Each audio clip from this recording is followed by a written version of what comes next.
Bismillahirrahmanirrahim. Assalamualaikum warahmatullahi wabarakatuh.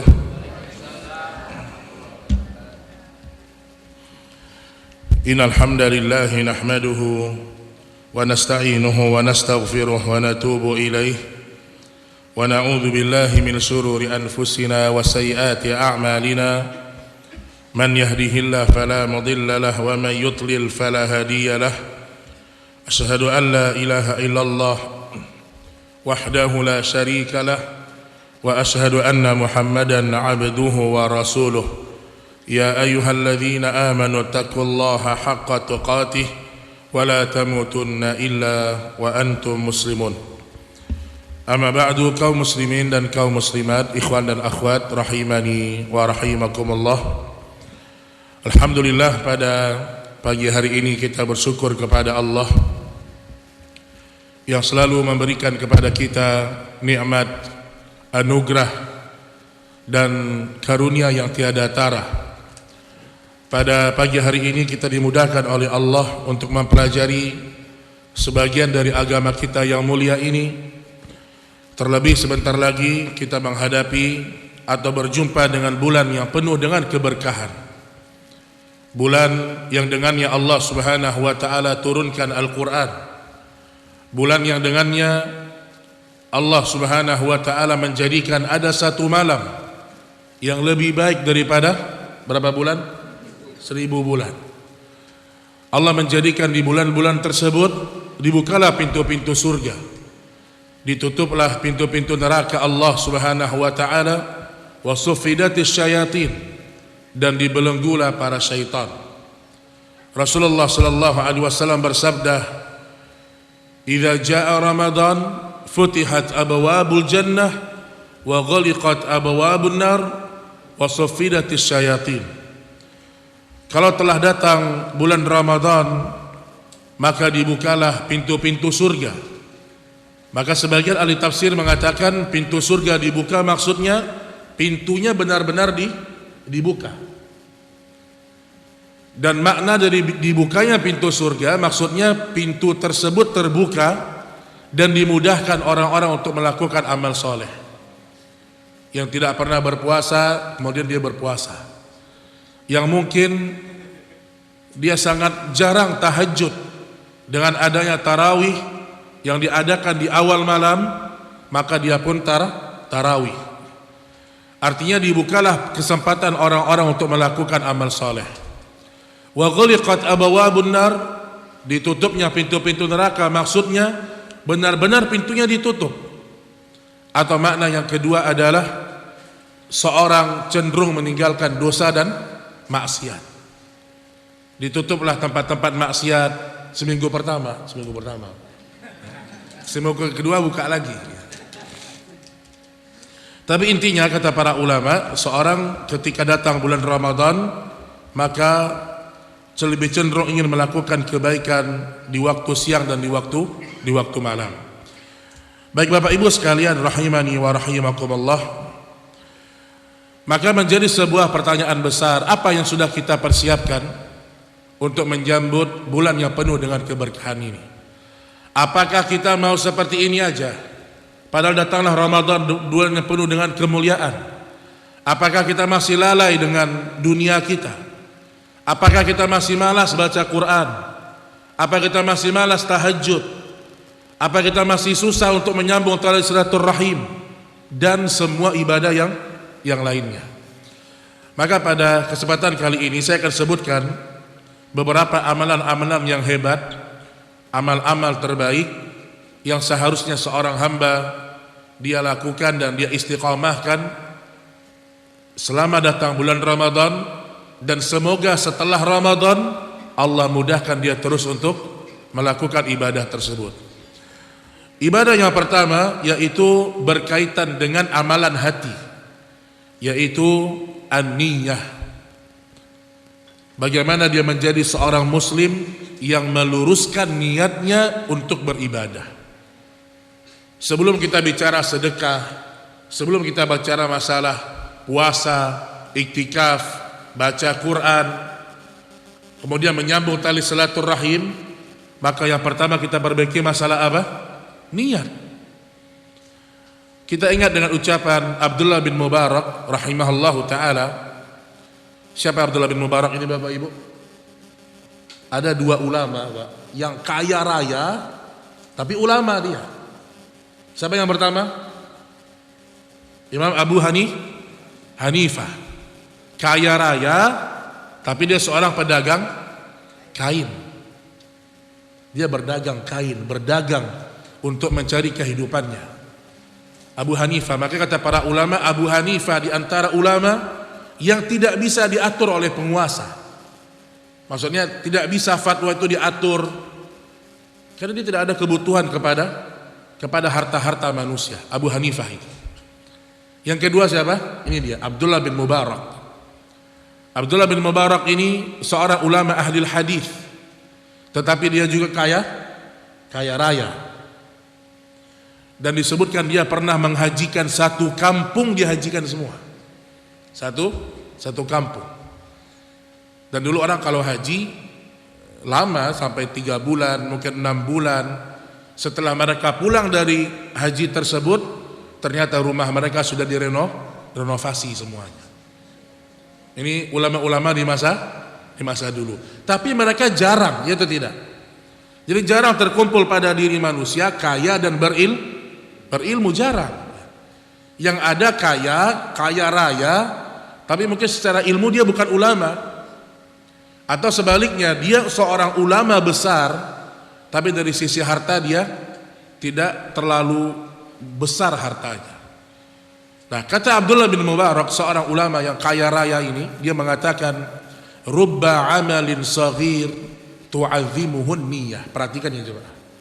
Betapa banyak amal-amal yang kecil, amal yang sepele, amal yang mungkin gak dianggap sama orang, amal yang mungkin gak dianggap viral sama orang. Betapa banyak amal yang kecil ini menjadi besar pahalanya di sisi Allah karena lurusnya niat. Wa rubba amalin kabir tusaghiruhun niyah. Dan betapa banyak amal-amal yang besar, puasa, haji, umrah, baca Quran, zikir, amal yang besar, tapi menjadi pahalanya kecil karena niatnya yang salah. Maka sebelum Bapak Ibu atau kita semua mengerjakan semua ritual ibadah, ini dulu perbaiki nih, masalah niat. Kenapa? Karena hadis yang mengatakan man shoma ramadhana imanan wa ihtisaban ghufira lahu ma taqaddama min dzambi. Itu ada 2 syarat. Kata Nabi, barang siapa yang berpuasa imanan wa ihtisaban, yang dia itu puasanya karena iman, bukan karena teman kantor puasa saya puasa juga lah, gak enak sama orang, bukan itu. Ada lagi sebagian orang puasa bukan niatnya untuk Allah, tapi Nabi berikan syarat imanan wahtisaban, yang dia berpuasa karena iman, karena dia mau berjumpa dengan Allah di hari kiamat, dia ingin memandang wajah Allah, dia berpuasa karena itu. Dan yang kedua ihtisaban, dan dia berpuasa karena mengharapkan, dia tamak kepada pahalanya Allah. Ada sifat tamak yang terpuji, ada sifat tamak yang tercela. Sifat tamak yang tercela, tamak kepada dunia, tamak sama harta orang, sampai harta yang halal, harta yang haram dia nggak peduli. Ini tamak kepada harta, dan ini tercela. Tapi ada seorang mukmin yang tamak kepada pahala dari Allah. Jadi kalau sudah urusan pahala, dia sangat tamak. Dia bisa relakan hartanya, dia bisa korbankan waktunya, bahkan dia bisa korbankan nyawanya untuk mendapatkan pahala yang sangat besar. Nah, orang yang berpuasa karena ini, Nabi mengatakan ghufira lahu ma taqaddama min dzambi. Allah ampunkan dosanya yang telah lalu. Semua kita berdosa atau tidak, Pak? Memang dari muka-mukanya emang iya ya. Semua kita ini berdosa, Pak. Saya melakukan dosa, bapak-bapak juga melakukan dosa, ibu juga melakukan dosa, semua kita melakukan dosa. Tapi bukan masalahnya di situ. Kata Nabi sallallahu alaihi wasallam, "Lau lam tuznibu," kalau seandainya ada sebuah negeri yang penduduknya tidak pernah melakukan dosa. Bayangkan nih, Nabi mengatakan, seandainya ada sebuah negeri orang-orangnya enggak pernah melakukan dosa, la dhahaba anhum, maka niscaya Allah akan menghilangkan kaum itu, dan Allah datangkan kaum yang baru, yang kaum tersebut melakukan dosa, summa yastaghfirunallah, kemudian mereka beristighfar kepada Allah. Jadi jangan pernah punya cita-cita saya pasti tidak berdosa, itu mustahil. Tapi milikilah impian, ya Allah, saya manusia yang lemah, seandainya saya terjatuh kepada dosa, berikan saya taufik untuk bisa bertaubat dan beristighfar. Disitulah bedanya Adam dengan iblis. Ibnul Jauzi sebutkan, Adam dan iblis sama-sama artinya sama-sama makhluk, bukan manusia ya. Iblis bukan manusia ya, sama-sama makhluk ya. Tetapi dan mereka dua makhluk yang sama-sama melakukan dosa. Apa dosa Nabi Adam? Allah menyuruh dia, Allah melarang dia mendekati satu pohon. Lihat Bapak Ibu, lihat bagaimana lemahnya manusia itu. Adam alaihissalam, bapak kita, bergelimang dengan nikmat surga ya atau tidak? Bergelimang. Apa aja yang Adam mau silahkan. Tapi ada satu pohon yang Allah larang. Jangan didekati, wala taqraba hadhihi syajarah fatakuna minadh dhalimin. Tapi datanglah setan mengatakan, wahai Adam, engkau bisa menikmati surga ini, iya. Tetapi tahukah engkau Allah melarangmu mendekati pohon itu supaya engkau tidak abadi di surga. Jadi yang menamakan dengan pohon khuldi itu siapa? Iblis. Iblis yang menamakan itu syajaratul khuld. Kenapa? Karena iblis memberikan iming-iming. Kalau wahai Adam, kalau engkau ingin kekal di surga, engkau makan buah ini, engkau dekati pohon ini. Akhirnya Adam dan Hawa terjatuh kepada dosa. Iblis juga apa dosanya? Dia tidak mau sujud kepada Adam. Dua-duanya melakukan pembangkangan, melakukan dosa. Tapi yang satu mengatakan, Rabbana zalamna anfusana wa illam taghfir lana wa tarhamna lanakunanna minal khasirin. Wahai Rabb kami telah menzalimi diri kami. Mengakui dosanya penting loh. Itu yang tidak ada pada iblis. Yang ada pada Adam dan Hawa, mereka melakukan dosa, mereka sadar, mereka taubat, sehingga Allah ampuni Adam dan Hawa. Adapun iblis malah dia menantang Allah. Apa kata iblis? Thumma la ughwiyannahum ajma'in illa ibadak minhumul mukhlasin. Wahai Allah, dengan keagunganmu, dengan kebesaranmu ya Allah, aku akan sesatkan seluruh manusia kecuali hamba-hambamu mukhlasin, hamba-hambamu yang telah engkau ikhlaskan hatinya. Ini kunci Pak. Kata para ulama, semua manusia punya potensi disesatkan oleh iblis, kecuali orang-orang yang Allah berikan keikhlasan di dalam hatinya. Kata para ulama, berarti ini amal utama yang paling afdal, amalan hati. Bahkan ya, saking hebatnya amalan hati ini Pak, niat ini, kalaulah dia melakukan perbuatan yang zohirnya salah, tetapi ternyata niatnya tidak ingin melakukan itu, berdosa atau tidak? Secara zohir dia melakukan perbuatan yang salah nih, tapi niatnya bukan itu, berdosa atau tidak? Tidak. Contohnya apa di bulan Ramadan? Bangun tidur subuh, karena jarang puasa sunnah, buka kulkas, Masya Allah. Ada Yakult nih, Yakult, Masya Allah. Rasa mangga lagi Pak, Masya Allah. Diminum sama dia. Dia tidak berniat untuk berbuka, dia lupa. tapi perbuatan zahirnya dia salah. Apakah Allah hukum dia bersalah? Tidak. Bahkan Allah mengatakan sesungguhnya Allah telah memberikan, Nabi mengatakan Allah telah memberikan makan dan minum kepada dia.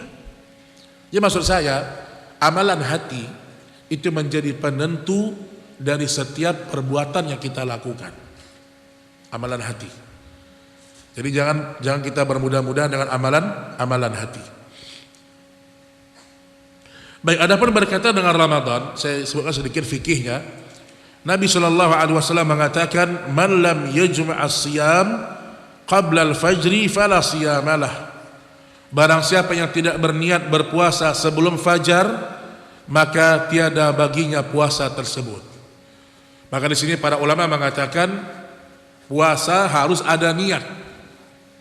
Dan kalau seorang ingin berniat, dia berniat sebelum waktu subuh. Tetapi niat itu tidak perlu dilafazkan. Tidak perlu dilafazkan. Enggak perlu ibu bilang selesai salat tarawih asumu sauma ghadin, tidak perlu. Biasanya sebagian imam begitu tuh, sebagian salat selesai salat tarawih witir, imam pegang mik. Nawaitu sauma ghadin, masyaallah. Sebagian ya apa bahasa Arabnya, masyaallah. Islamnya agama yang mudah Bapak Ibu. Niat itu bukan dilafazkan tapi dalam hati. Nah, caranya ada dua. Pertama, dia bisa berniat setiap makan sahur dia berniat, atau di waktu malam dia berniat setiap hari. Atau dia sudah bisa berniat untuk berpuasa 1 bulan penuh. Intinya harus ada niat. Dan niatnya dua tadi, mengharapkan pahala dan karena iman kepada Allah Subhanahu wa taala. Baik, kemudian ibadah yang kedua, ini kita fokus kepada amal-amal terbaik, yaitu qiyam Ramadan. Qiyam Ramadan disyariatkan dengan berjamaah, yang disebut dengan salat qiyamul lail, apalagi namanya salat tahajud, apalagi salat tarawih. Ini semuanya sama, nggak ada bedanya. Qiyamul lail, tahajud, salat tarawih, apalagi Pak penamaannya, semuanya sama ini. Hanya saja belakangan para ulama mengkhususkan penamaan tarawih untuk solat di bulan Ramadan. Dan solat tarawih ini pernah dilakukan oleh Nabi berapa kali, berapa malam? Hanya 3 malam. Nabi tarawih hanya 3 malam. Bukan Nabi tidak mau menyempurnakannya full, bukan. Tapi Nabi khawatir diwajibkan atas umatnya. Maka kata para ulama, di masa Umar bin Khattab dihidupkanlah tarawih lagi. Jadi masanya Umar melihat orang tarawih masing-masing di masjid. Ada yang 1 imam 10 jamaah di masjid yang sama ini. Nanti di pojok lagi ada 1 imam, ada beberapa orang. Maka Umar bin Khattab pun berijtihad dan beliau menghidupkan tarawih dengan 1 imam dan 1 jamaah. Dan beliau mengangkat 2 orang menjadi imam tarawih pada waktu itu bergantian. Siapa namanya Pak? Ini saya kasih hadiah. Ini hadiah kan? Siapa imamnya Umar bin Khattab? Atau siapa yang imam di masa Umar bin Khattab ketika tarawih? Yang laki-laki angkat tangan. Angkat tangan. Siapa yang menjadi imam tarawih kaum muslimin yang ditunjuk oleh Umar di masa beliau memimpin? Siapa Pak? Ibu-ibu ada yang tahu? Ibu-ibu ada yang tahu siapa imam yang memimpin para sahabat di masa Umar bin Khattab? Angkat tangan. Ya silakan Bu, siapa Bu? Ubay bin siapa? Bin Anton atau siapa? Apa? Ubay bin Ka'ab 1. Terus 1 lagi siapa? 1 lagi. Berarti hadiah setengah juga nih, setengah. Siapa 1 lagi? Salah. Siapa lagi 1 lagi? Itu siapa? Siapa? Tamim Ad-Dari, Masya Allah. Itu yang jawab anak kecil ya? Masya Allah. Anak kecil lebih berilmu lagi, Masya Allah. Boleh nanti ambil hadiahnya 2 di sini ya, untuk ibu tadi sama anak kecil ya. Nih ada 2 hadiahnya. Siapa namanya Pak? Tamim Ad-Dari dan Ubay bin Ka'ab. Tamim Ad-Dari tadinya seorang Nasrani dia. Kemudian dia masuk Islam. Dan ingat jemaah, dalam sejarah Yahudi itu sedikit yang masuk Islam. Yahudi. Bahkan hampir bisa dihitung dengan jari. Di masa Nabi hanya satu orang, Abdullah bin Salam di antaranya. Tapi adapun Nasrani banyak masuk Islam. Kenapa, Pak? Karena Nasrani mereka kafir, mereka sesat karena ilmu tidak sampai sama mereka. Artinya mereka mempelajari ilmu yang salah.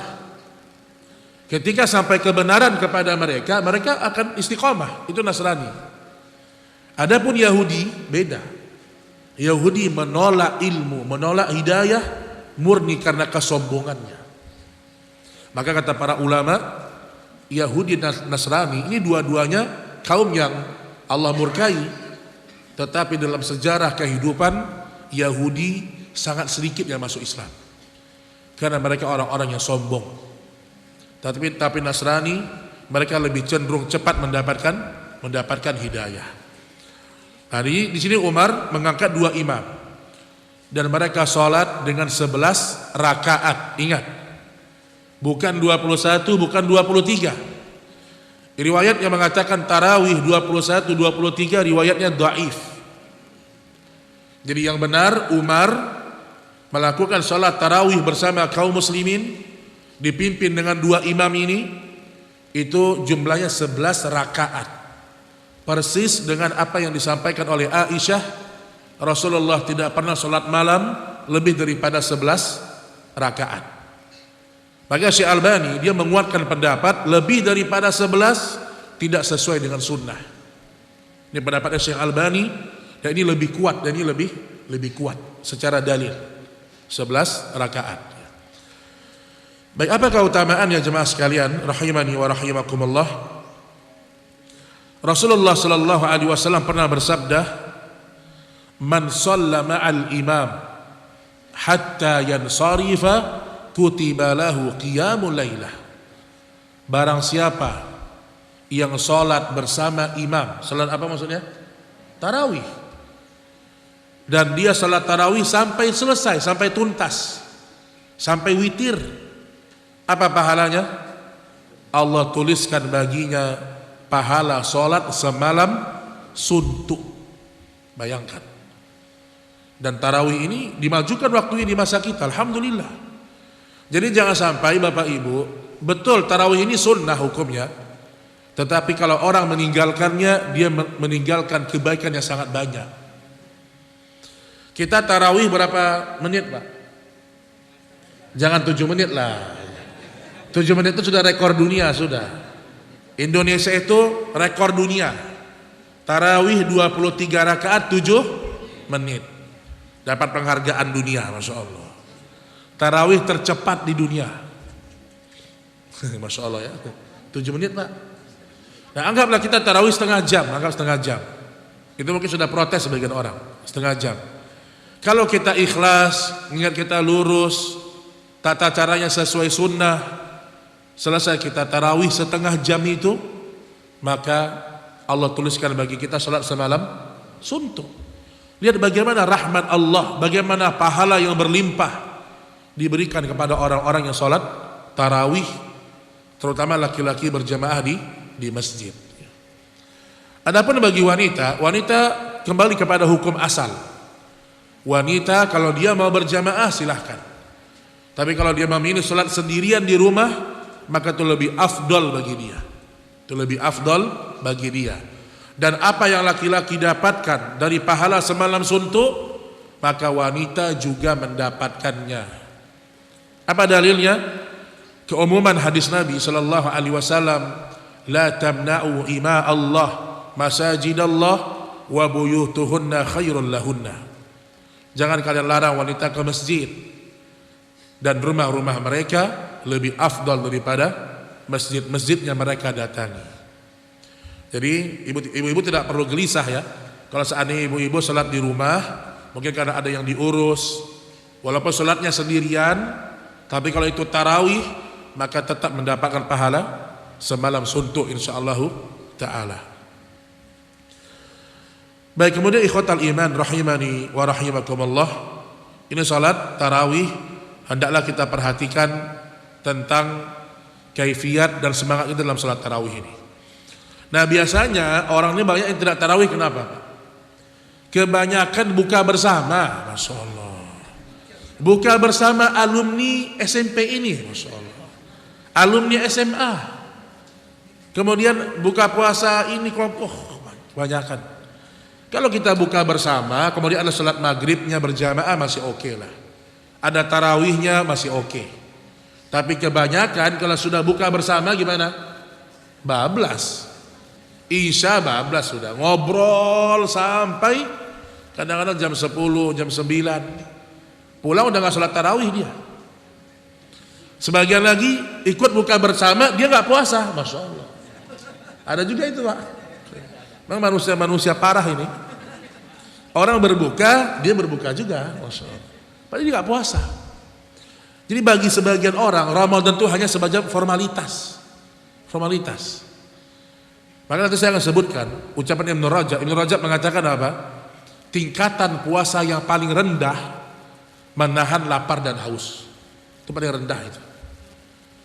Karena apa? Karena tingkatan puasa yang terbaik itu menahan lapar dan haus dan tidak mengucapkan kalimat sia-sia, tidak berdusta, menahan emosinya. Tapi kalau sekadar menahan lapar dan haus, ini puasa tingkat paling rendah. Sampai kata Rasul sallallahu alaihi wasallam, "Man lam yada' qaula az-zur wal 'amala bihi, falaysa lillahi haja yada' ta'amahu wa syarabah." Barang siapa yang tidak meninggalkan ucapan dusta, ya. Kalau orang suka dusta, Pak, Ramadan pun dia berdusta. Nah, saya mau tanya di sini.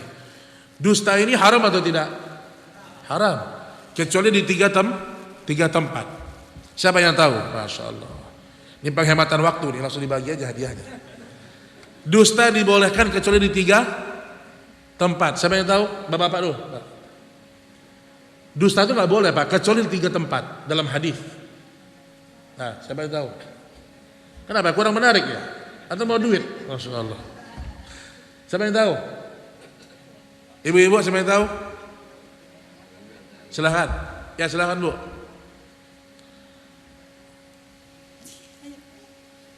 Seorang yang menyelisih langsung didamaikan gitu. Baik, islahu bainan nas, orang yang mendamaikan dua orang. Ya. Satu. Terus yang kedua? Yang kedua, orang yang mau dalam peperangan diselamatkan. Masya Allah, fil harab, dalam sebuah peperangan dia boleh berdusta. Artinya dia mengatur strategi. Dua, satu lagi. Satu lagi. Suami istri yang saling Suami istri saling berdusta gitu ya. Iya. Baik, barakallahu fiik, Bu, ya. Yaitu suami atau istri yang mereka berdusta untuk membahagiakan pasangannya. Itu boleh, ya. Jadi misalnya istri habis masak apa, Pak? Istri habis masak apa? Masak jengkol, Masya Allah. Istri habis masak sop misalnya, Masya Allah. Dicoba sama suaminya. Gimana, Mas, rasanya, Mas? Coba. Mantap. Pagi sore kalah, Masya Allah. Dalam hatinya, apalah rasanya ini, Masya Allah. Tapi dia boleh berdusta, boleh. Boleh, kenapa? Untuk menyenangkan pasangannya. Tapi ini dalam dusta tanda kutip ya, bukan dusta-dusta yang lain. Atau istrinya ngaca, Mas, aku kayaknya makin keriput ya, Mas. Dalam hati memang iya, Masya Allah. Tapi untuk membahagiakan istrinya, enggak sayang, masih cantik, Masya Allah. Sama kayak awal menikah masih cantik, Masya Allah. Ini boleh jemaah. Ibu kan didustakan juga senang kan? Ibu pengen suami jujur atau dusta? Ya, ini maksud saya, ini dibolehkan dalam syariat karena demi membahagiakan hati pasangan. Termasuk mendamaikan 2 orang, boleh, Pak, kita dusta. Si A, si B ini sahabat kita. Mereka bertengkar, kita ingin mendamaikan. Ya sudah, kita janjian sama si A. Kita bilang, yuk kita makan siang yuk di restoran ini misalnya. Kata si A, jangan bawa si B ya, ada si B nggak di situ? Nggak ada si B nggak ada. Ternyata pas sampai di restoran ada si ada si B kemudian kita damaikan mereka. Itu nggak apa-apa. Berdusta untuk mendamaikan dua orang yang berseteru. Bayangkan jemaah, saking besarnya kedudukan saudara dalam Islam, itu diizinkan kita berdusta, diizinkan. Jadi ini perlu kita ketahui bahwasanya begitulah syariat untuk mendatangkan kemaslahatan. Nanti Ibu ambil hadiah di sini ya.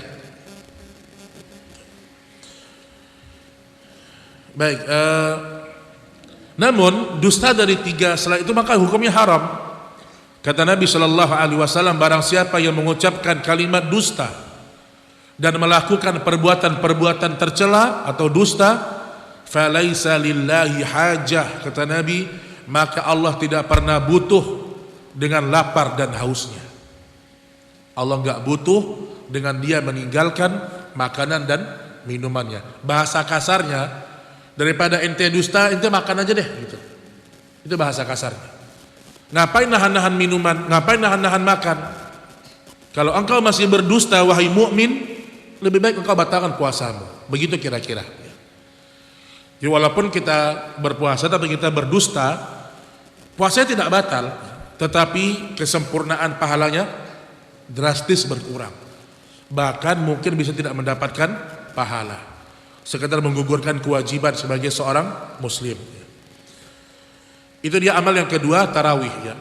Nah, tarawih ini boleh seorang imam dia sholat dengan melihat mushaf, boleh. Atau ibu misalnya di rumah sendirian nih sholat, ibu boleh lihat mushaf. Atau misal sesekali suami mungkin dia nggak ke masjid, dia mengimami istrinya di rumah, boleh juga ya. Boleh juga demikian. Dan mungkin suami karena mungkin hafalannya nggak banyak ya, mungkin setiap ngimamin baca kulhu terus kan, kul yang 3 ya, tambah 4, kul ya ayyuhal kafirun, itu pun terbolak-balik terus, kul ya ayyuhal kafirun la a'budu ma ta'budun. Nah ini maksud saya, boleh dia baca mushaf, boleh. Beli mushaf yang besar itu, letakkan stand depan, Allahu Akbar, baca, boleh. Atau dia pegang dengan Quran kecil, begini juga boleh. Karena ini salat sunnah, dibolehkan. Baik, kemudian ikhwatal iman rahimani wa rahimakumullah. Amal yang berikutnya adalah tentu berpuasa itu sendiri ya. Amal yang terbaik di bulan Ramadan itu berpuasa itu sendiri. Kata Rasul sallallahu alaihi wasallam dalam sebuah hadis yang sahih, Nabi mengatakan as-saumu junnah, sesungguhnya puasa itu adalah tameng. Kata Nabi, kata Allah Subhanahu wa taala, kullu amali ibn Adam lahu illa siyam. Setiap amalnya anak Adam untuk dirinya kecuali puasa. Kecuali puasa. Fa innahu li wa ana ajzi bihi. Sesungguhnya puasa itu adalah untukku dan aku sendiri yang akan membalasnya. Makanya sebagian para salaf mengatakan, kalau besok di hari kiamat kita punya kezaliman sama orang, orang bisa mengambil pahala sedekah kita, bisa. Pahala haji bisa, umrah bisa, pahala sholat bisa, tapi tidak dengan pahala puasa. Ini pendapat sebagian para ulama. Ada juga yang berpendapat tidak ada. Apapun amal soleh bisa diambil. Kemudian juga puasa ini, orang yang berpuasa menempati satu pintu, namanya pintu apa? Surga Rayyan. Kata Rasul sallallahu alaihi wasallam, fil jannati thamaniyatu abwab. Di surga itu ada 8 pintu. Fiha babun yusamma babur Rayyan. Ada satu pintu namanya pintu apa? Rayyan. La yadkhuluhu illa shaimun. Tidak ada yang memasuki pintu itu kecuali orang-orang yang ahli dalam berpuasa. Jadi ada pintu khusus, bayangkan di surga itu. Dan sering digambarkan pintu surga antara daun pintu yang pertama sampai daun pintu yang ujungnya, daun pintunya itu sejauh ada yang mengatakan 70 tahun perjalanan kuda terbaik. Kuda paling kencang berlari dia 70 tahun baru sampai di ujung pintu itu. Dan Allah siapkan untuk kita, kalau kita suka berpuasa ikhlas karena Allah sesuai sunnah, Allah siapkan kita pintu khusus untuk kita. Di dunia aja Pak, kita dikasih pintu khusus, senang atau tidak? Di dunia saja kita disediakan pintu VIP, Masya Allah. Bahagia gak kita? Bahagia. Orang buat tiket kajian berbayar aja mau beli. Yang jelas-jelas salah dalam agama. Mana ada dakwah itu berbayar? Tidak ada. Dari masa para salaf tidak ada. Sekarang ada orang rela beli 5 juta, bahkan sampai 12 juta. Yang 5 juta di soft pertama nih depan. Yang bayar 5 juta bisa duduk, bisa makan siang sama ustadz, Masya Allah. Yang kelas ekonomi di belakang, remang-remang, Masya Allah. Udah kayak konser, dakwah udah kayak konser. Maka saya bilang, orang-orang dulu, ulama-ulama dulu, mereka kaya raya karena mereka bekerja, berdagang. Tapi bukan jual tiket. Ini perlu diingat ya. Dakwah itu hukum asalnya lillahi ta'ala, dan seperti Ustaz Abdul Hakim, kalau antum pernah dengar, beliau sudah mengatakan kajian yang seperti itu hukumnya bid'ah. Bayangkan, hukumnya bid'ah, muhdats. Karena dalam sejarah perjalanan dakwah para salaf tidak ada yang seperti itu, tidak ada. Ini sebagai pengingat untuk kita semua. Jadi di surga ada pintu khusus, Masya Allah. Di dunia kita bahagia, kita dimuliakan. Orang mungkin di imigrasi macetnya luar biasa. Kita karena punya paspor khusus misalnya, langsung kita masuk. Makanya kalau kita di dunia, kita mungkin tidak diistimewakan oleh manusia, gak apa-apa. Tapi di akhirat jangan sampai kita gak diistimewakan sama Allah Subhanahu wa ta'ala. Di dunia mungkin ada orang jalan kaki kemana-mana, tapi ketika dia menyeberang sirat, dia secepat cahaya, secepat kedipan mata, kata Nabi. Boleh jadi ada orang di dunia sekarang, dia mungkin naik mobil mewah, naik motor mewah, sepeda mewah. Sepeda mewah ada kan Pak? Ada. Sampai ada yang sebagian orang-orang sombong, ban sepeda ana sama motor ente mahal ban sepeda. Masya Allah. Ada lagi yang bilang mobil ente begitu lebih mahal sepeda saya. Jadi maksud saya ada orang-orang yang sombong di dunia, sementara Pak, di akhirat bisa jadi dia orang yang paling dihinakan oleh Allah. Jadi jangan terlena dengan status duniawi kita. Nabi menyebut dalam satu hadis, orang dibangkitkan di padang mahsyar karena sombong, congkak, angkuh. Allah kecilkan tubuhnya sekecil semut, berwajah manusia, dan di padang mahsyar dia mau diinjak-injak oleh penduduk mahsyar. Nah, ini kita merenungi bahwasanya jangan sampai seorang itu memiliki sifat-sifat kesombongan. Baik kaum muslimin dan muslimat, itu puasa kita minta kepada Allah supaya diterima di sisi Allah Subhanahu wa ta'ala. Kemudian juga amal terbaik di bulan puasa adalah membaca Al-Quran, mentadabburinya. Nah, jadi yang Qurannya sudah mulai berdebu, Masya Allah. Ada orang Quran berdebu, Quran itu. Saya pernah bertamu ke satu rumah saudara, ini saudara ya, saudara jauh tapi nggak usah dekat-dekat, jauh aja ya. Saya waktu itu minta, saya bisa boleh pinjam Qurannya nggak? Nyarinya lama Pak. Mana ya, di atas lemari nggak ada, di bawah meja nggak ada, ternyata di gudang. Masya Allah. Ada orang bisa tenang hidupnya, bisa biasa-biasa aja, hari-harinya tanpa kalamullah, bayangkan. Nah Ramadan nggak ada cerita. Bapak Ibu, kita harus semangat, sibukkan dengan diri dengan baca Quran. Imam Malik itu ulama ahlul hadis di kota Madinah. Kalau sudah masuk Ramadan, maka beliau menutup majelis hadisnya. Dan dia menyuruh orang-orang untuk fokus membaca, mentadabburi Al-Quran. Karena Ramadan ini mulia karena Al-Quran turun Pak, itu aja. Inna anzalnahu fi Lailatul Qadar. Sesungguhnya kami turunkan Al-Quran di malam Lailatul Qadar. Lailatul Qadar itu kapan jemaah? Kalau dalam hadis yang lebih kuat pendapat di mana? Malam-malam kan? Di 10 malam terakhir, bukan di tanggal 17 Ramadan, bukan. Sekarang orang nuzul Quran kapan? 17 Ramadan. Padahal Al-Quran bukan turun di malam itu. Allah mengatakan inna anzalnahu fi lailatul qadar. Kami turunkan Al-Quran di malam Lailatul Qadar. Kata Nabi, carilah Lailatul Qadar itu di malam-malam ganjil 10 terakhir dari Ramadan.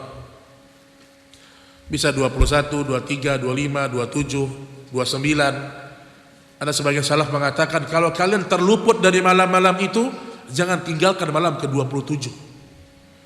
Malam 21 sibuk, 23 sibuk, 25 sibuk misalnya ya.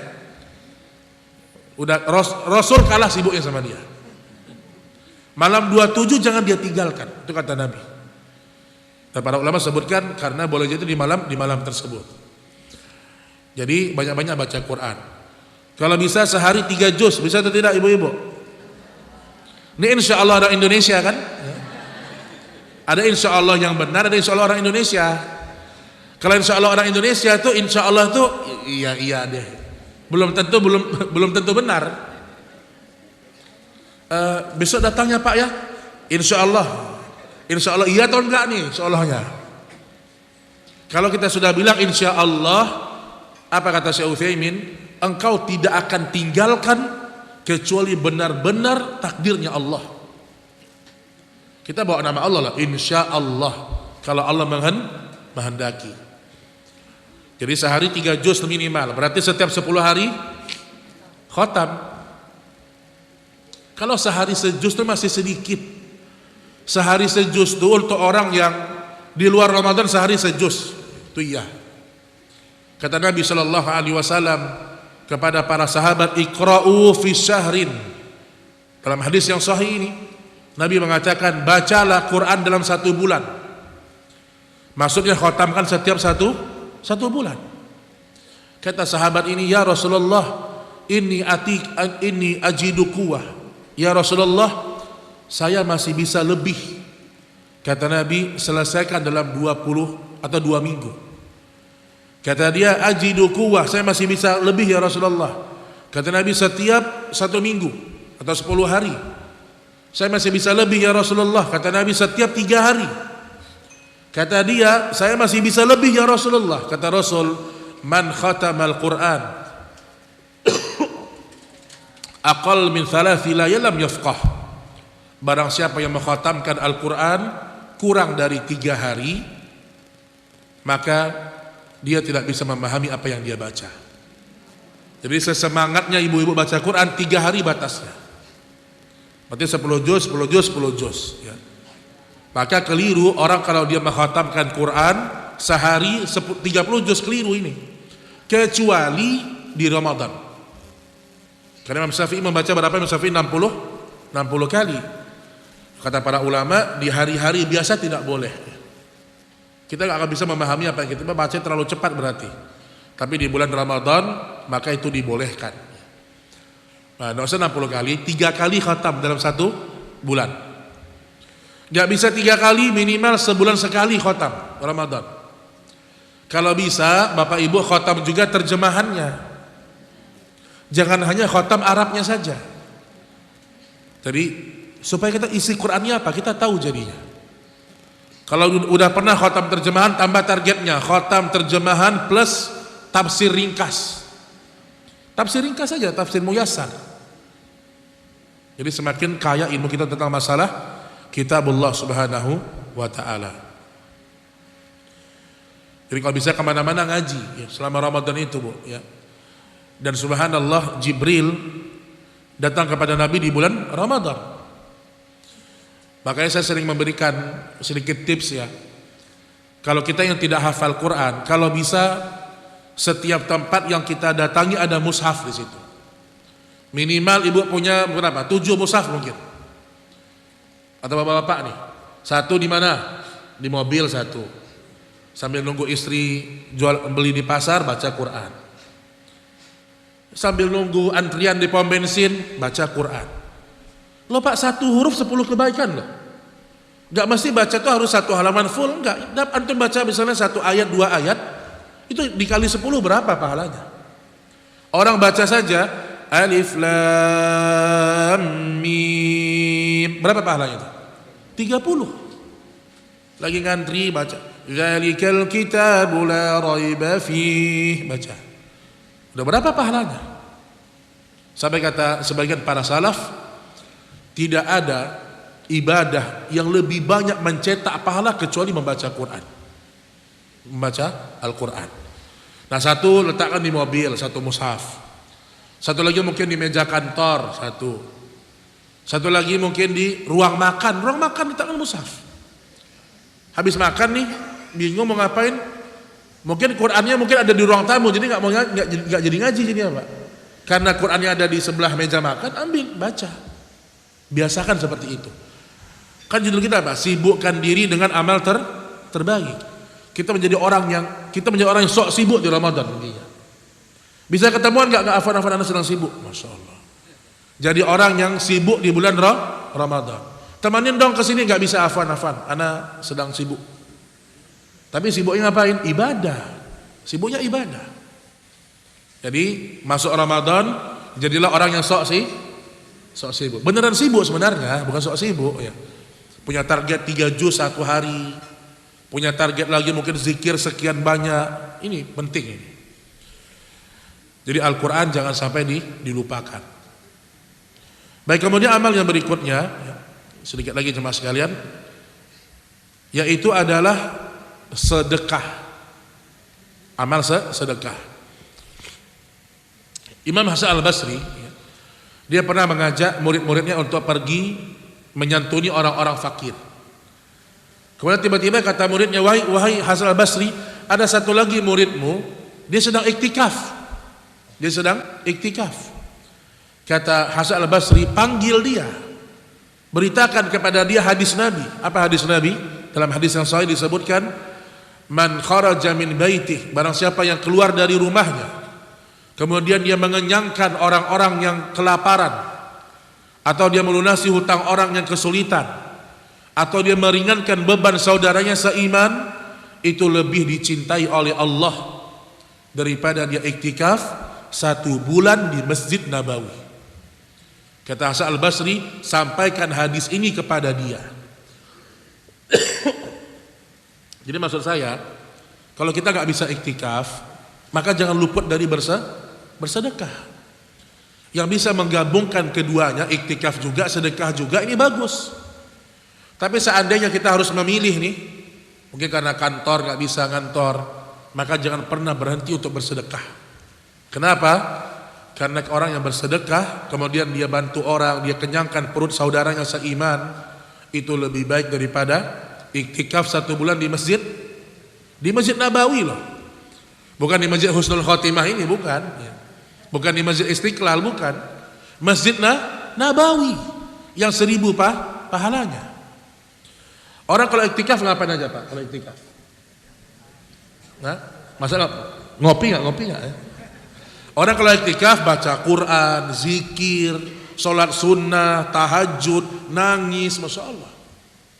Tapi semua ibadah ini terkalahkan dengan seorang yang keluar dari rumahnya, dia kenyangkan perutnya orang-orang miskin. Dia telepon orang-orang fakir, atau dia telepon saudaranya yang susah, bang, dek, 1 bulan Ramadan khusus puasa saya tanggung semuanya. Masya Allah ini. Ramadan begitu Pak. Ini jangan sampai sebagian emak-emak dia malah takut giliran dia berbagi puasa. Kok jadwal saya 2 kali sebulan, Masya Allah. Kalau ibu punya kemampuan bu, udah berikan orang buka puasa. Dan kita mendapatkan pahala mereka yang berpuasa. Bahkan kalau kita lihat ya, di kota Madinah, di Masjidil Haram, banyak anak-anak muda yang dari Afrika, dari Somalia, mereka nggak punya uang rata-rata. Tapi dekat-dekat mau berbuka, mereka bagi-bagikan zam-zam gratis. Tujuannya apa? Supaya kita berbuka dengan itu, mereka dapat pahalanya. Jadi harus punya semangat memberikan perbukaan kaum muslimin. Kalau perlu kita tanggung, misalnya ada 1 pondok nih, mungkin pondoknya susah, banyak anak-anak yatim di situ, tahfiznya di situ mereka belajar. Dah, untuk 10 hari pertama saya yang tanggung. Masya Allah. Ini harus kita coba galakkan, coba. Jadi semakin kita memperbanyak sedekah di bulan Ramadan, maka pahala semakin berlipat-lipat. Kalau memang kita punya kelebihan harta, kita tahu nih, ada orang-orang teman kita, dia soleh, dia baik, dia punya pekerjaan tapi nggak cukup untuk melunasi hutang dia. Orang yang punya hutang sama kita bilang, apa? Hutang antum lunas, masya Allah. Pengen nggak punya teman yang kayak gini, Pak? Hah? Jamaah sekali, ada orang masuk surga kata Nabi karena selama hidup di dunia dia mengatakan, ya fulan hutangmu saya anggap lunas, ya fulan hutangmu lunas. Saya kasih contoh misalnya, kalau ada orang hutang sama bapak ibu dengan jumlah nominal, ya menurut kita ini kita mendapatkannya mudah lah gitu. Misalnya ada orang pembantu kita atau mungkin orang-orang yang ya sedikit ekonominya sulit, hutang 1 juta sama kita. Ya 1 juta ini banyak, tapi bagi sebagian orang mungkin ya 1 juta dia bisa lah, mudah lah bagi dia. Tapi bagi orang yang ngutang ini, dia mungkin mengembalikan itu setengah mati. Mungkin gaji dia sedikit, dia harus pisahkan.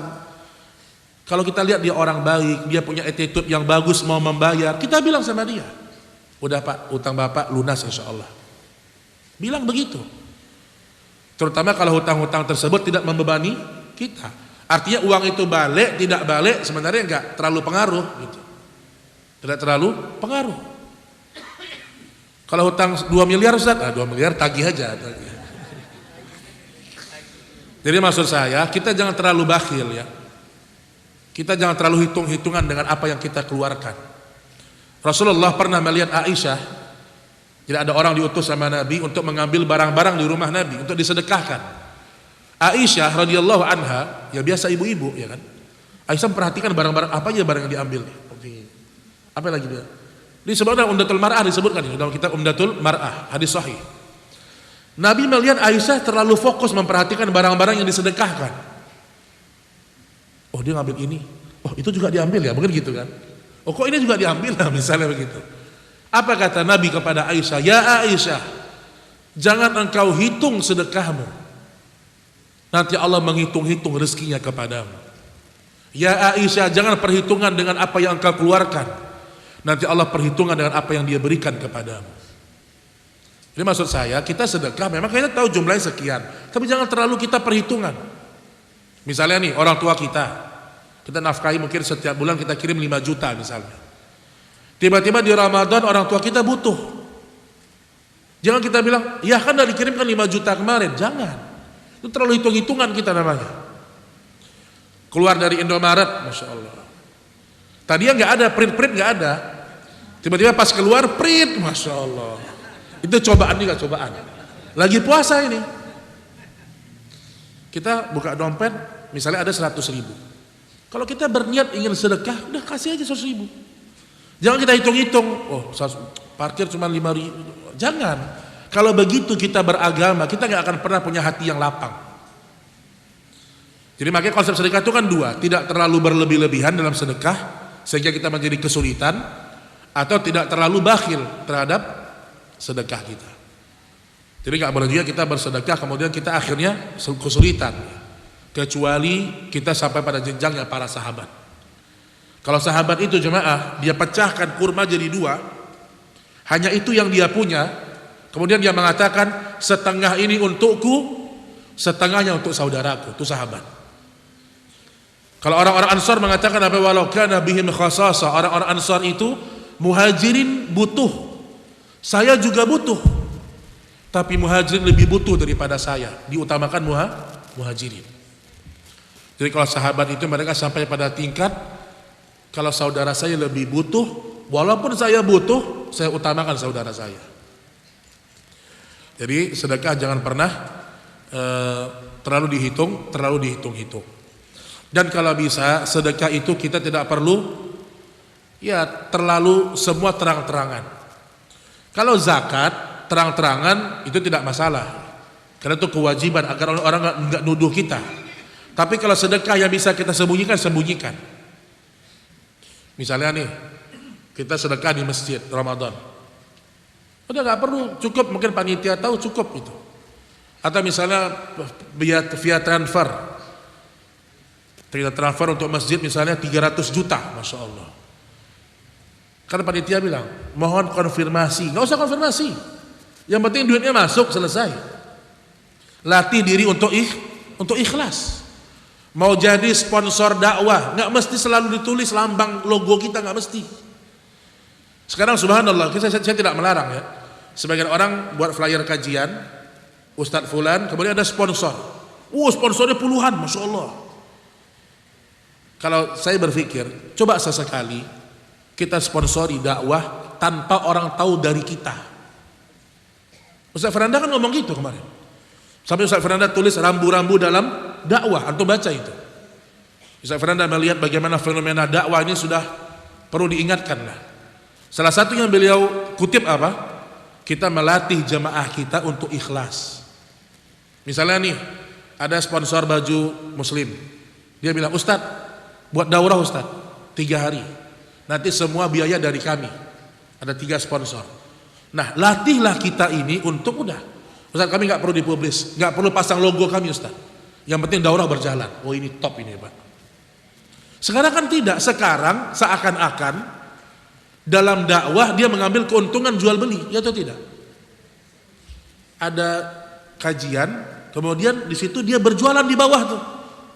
Saya tidak mengatakan tidak boleh ya, tapi saya mengatakan dari sisi keafdolan. Bagusnya itu Pak, kita cari dunia dapat pisahkan untuk agama, begitu caranya. Jangan kita memanfaatkan dakwah untuk jual beli kita, jangan ya. Jadi kita latih diri kita untuk ikhlas. Karena yang sedikit itu kalau ikhlas itu lebih bermanfaat untuk kita di hari kiamat. Memang susah memang. Tapi harus dilawan, dilawan. Sampai kata Nabi SAW, sab'atun yudhilluhum Allah fi dhillih yauma la dhilla illa dhilluh. 7 golongan yang Allah naungi di padang mahsyar. Siapa di antaranya? Seorang yang bersedekah dengan tangan kanannya, fa'akhfaha, dia sembunyikan sampai tangan kirinya tidak mengetahuinya. Sedekah sembunyi-sembunyi itu bukti keimanan kita. Terang-terangan juga boleh, tetapi kita khawatir riya. Tapi ingat, kita nggak boleh nuduh orang riya, tidak boleh, nggak boleh kita nuduh orang riya. Kayak tadi misalnya ada orang buat kajian, dia pasang sponsor di bawah, kita nggak boleh bilang, oh ini logo-logonya riya semua, nggak boleh. Ya kita nggak boleh membaca hati manusia, tidak boleh. Tapi kita menasihati kaum muslimin. Contoh Utsman bin Affan, ketika Nabi mengatakan man jahaza jaisal usra falahul jannah, barang siapa yang bersedekah untuk pasukan Tabuk, bagi dia surga. Utsman angkat tangan, ya Rasulullah, 100 ekor onta beserta dengan perlengkapannya. Itu di hadapan banyak orang. Nah di sini kata Syekh Sa'di, kenapa Utsman terang-terangan menyebutkan itu? Karena momennya tepat. Rasul sedang menggalakkan orang untuk sedekah, untuk persiapan perang supaya orang termotivasi. Tapi kalau nggak ada nilai ini maka tidak perlu sebenarnya. Dan Nabi bilang, siapa yang mempersiapkan bagi dia surga? Utsman angkat tangan lagi. Ya Rasulullah, 100 ekor onta juga beserta dengan perlengkapannya. Udah 200 sampai 3 kali 300 ekor onta. Berapa harga onta coba? Hah?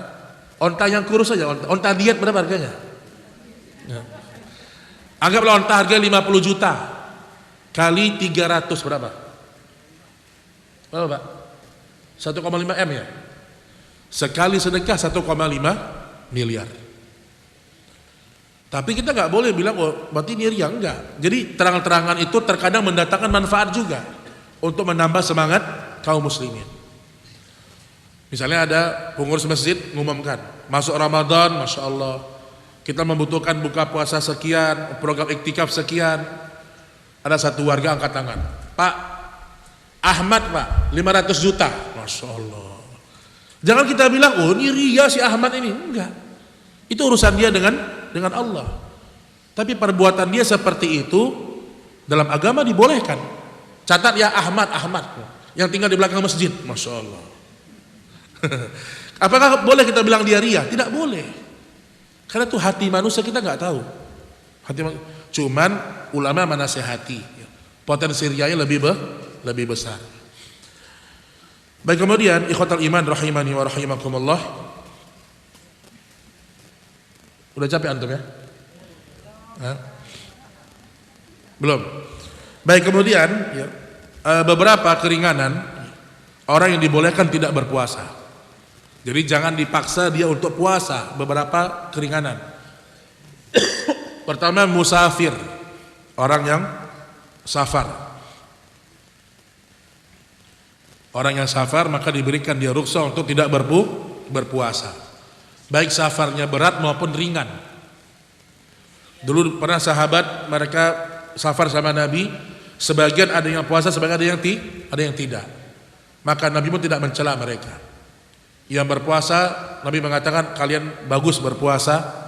Yang mengambil keringanan, mereka mengatakan mereka yang tidak berpuasa mengambil keringanan dari Allah atau hadiah dari Allah Subhanahu wa ta'ala. Jadi kalau kita safar boleh tidak berpuasa. Kemudian yang kedua, orang yang sakit dibolehkan berbuka puasa sebagai rahmat dan kemudahan Allah limpahkan kepada dia yang sakit. Jadi kalau kita punya orang tua jelas dia sakit, dokter bilang jangan puasa dulu Pak, jangan puasa. Karena tidak boleh orang berpuasa memberikan mudarat sama diri dia, tidak boleh. Kata Allah Subhanahu wa taala, yuridullahu bikumul yusra wa la yuridu bikumul usra. Allah menginginkan kemudahan untuk kalian dan tidak menginginkan kesulitan untuk kalian. Ini sama kayak orang ya, pergi umroh. Saya pernah dulu bawa jemaah pergi umroh, ada bapak-bapak dari bandar udah kelihatan ini orang kayak kurang sabar, udah kelihatan Pak. Ngomel terus, di mana nih kok lama kali Mas? Oh, kelihatan sudah. Orang dalam safar tuh kelihatan loh Pak, mana yang sabar, mana yang baik. Dalam safar kelihatan. Kalau di masjid, masya Allah gini-gini semua di masjid. Coba pergi safar sama dia, ketahuan dia orang baik atau tidak. Nah dia ini sudah di bandara tuh udah mulai gelisah dia, karena kakinya sakit. Nah saya udah bilang sama bapak itu, Pak, besok kalau kita umroh, bapak pakai skuter aja, naik skuter. Oh enggak Ustadz, masih kuat ini kaki, kata dia. Dia maksakan diri dia. Kadang-kadang orang maksakan diri karena malu, kadang-kadang malu dia masih nggak terlalu tua sih sebenarnya, tapi kaki dia sakit. Saya bilang pakai skuter atau pakai kursi roda lah atau gimana. Karena dia orang kaya, dia punya dana sebenarnya, dia punya dana. Tapi apa yang terjadi? Dia paksakan tetap tawaf sama kita bareng. Ternyata ketika tawaf kakinya diinjak orang, disenggol orang, emosi dia. Dia 7 kali putar tuh ngomel aja kerjaan dia, masya Allah. Kan kasihan Pak. Bagus dia naik skuter keliling, dia bisa sampai zikir, tenang. Maksudnya jangan memaksakan diri dalam ibadah. Dulu ada salah seorang sahabat bernama Uqbah bin Amir. Uqbah bin Amir ini dia punya saudari yang mengatakan, ya Rasulullah saya akan pergi haji berjalan kaki dari Madinah. Kata Nabi, kenapa jalan kaki? Kalau bisa engkau naik dengan onta, kuda, lakukan. Jadi tidak benar juga kaidah yang mengatakan kalau lebih berat lebih besar pahalanya. Ini belum tentu. Belum tentu. Jelas-jelas kita sedang sakit nih. Kata dokter nggak boleh kena air dulu ya. Oh ini kan perjuangan Ustaz. Lebih sulit, lebih berat, lebih besar pahalanya. Ini nggak boleh. Di masa Nabi pernah ada orang dia luka kepalanya, kemudian di pagi subuh dia junub. Kemudian dia paksa mandi, kemudian dia meninggal. Karena fatwa dari temannya yang salah. Intinya jangan paksakan diri, jangan paksakan diri. Imam Ahmad pernah ditanya, Imam Ahmad rahimahullah, wahai Imam Ahmad, apa sunnah Nabi yang belum engkau kerjakan selama hidupmu? Kata Imam Ahmad apa? Semua sunnah Nabi sudah saya kerjakan. Semua sunnah Nabi sudah saya kerjakan, kecuali satu. Ada yang tahu? Coba ini hadiah dia. Siapa yang tahu Pak? Tebak-tebak itu, tebak-tebak. Berkaitan dengan haji atau berkaitan dengan umrah, coba. Apa kira-kira? Atau ada yang pernah dengar? Kata Imam Ahmad, semua sunnah Nabi sudah aku lakukan kecuali satu saja. Ini saya sampaikan lagi. Ada tawaf, sa'i, tahallul. Nah, antara 3 ini ada sunnah Nabi yang Imam Ahmad belum lakukan. Bapak. Mencium hajar aswad, salah, masya Allah. Tapi dapat hadiah juga Pak, masya Allah. Karena berani menjawab. Ada yang tahu? Nah, kata Imam Ahmad apa? Semua sunnah saya sudah lakukan kecuali satu. Bertawaf di atas kendaraan. Jadi tawaf dengan kendaraan itu bukan mesti harus sakit. Termasuk di antara sunnah Nabi pernah tawaf di atas kendaraan. Walaupun dia mengatakan karena Nabi sudah mulai tua dan seterusnya, tapi intinya kalau kita sudah pernah tawaf dengan jalan kaki, sesekali naik kendaraan nggak apa-apa. Bukan masukin onta, bukan ya, naik skuter maksudnya. Jangan masukin onta ke Masjid Haram. Naik skuter sesekali nggak apa-apa, karena itu sunnah Nabi. Imam Ahmad ditanya satu yang belum, itu adalah bertawaf dengan kendaraan, karena Nabi pernah bertawaf di atas ontanya. Ya. Baik, kemudian juga dibolehkan untuk tidak berpuasa adalah wanita atau yang tidak boleh berpuasa, wanita yang haid dan nifas. Haid dan nifas, kata Nabi sallallahu alaihi wasallam, "Alaisa idza khadat lam tusal wa lam tasum fadzalika nuqsana diniha." Bukankah wanita kalau sedang haid tidak boleh salat, tidak boleh berpuasa, maka itulah kekurangan dalam agamanya. Jadi wanita kalau sedang haid dan nifas tidak boleh dia berpuasa, dan dia punya kewajiban mengganti di hari yang lain. Ya. Dan ingat, tidak ada qada salat yang ada qada puasa. Qada salat itu ada yang jaraknya dekat, itu boleh. Misalnya kita bangun jam 9 pagi, subuh terlewat, itu kita qada subuhnya, boleh, nggak apa-apa. Tapi kalau qada yang sudah lalu, masa kuliah dulu, pas masih SMA nggak sholat, itu nggak bisa diqada, itu taubat, itu dengan taubat. Kemudian juga, ini saya ringkaskan aja, wanita haid dan wanita hamil dan menyusui, mereka dapat keringanan mengapa tidak berpuasa, tetapi cara mereka menebusnya dengan fidyah, cukup dengan fidyah saja.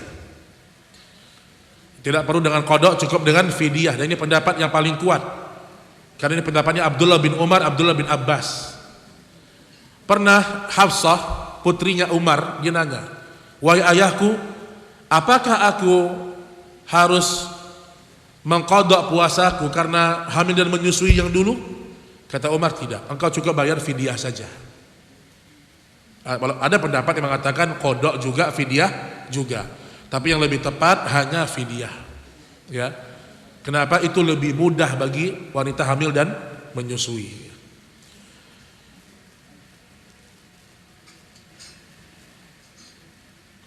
Baik, kemudian secara cepat ya, adab-adab orang yang berpuasa. Yang pertama, menyegerakan sahur,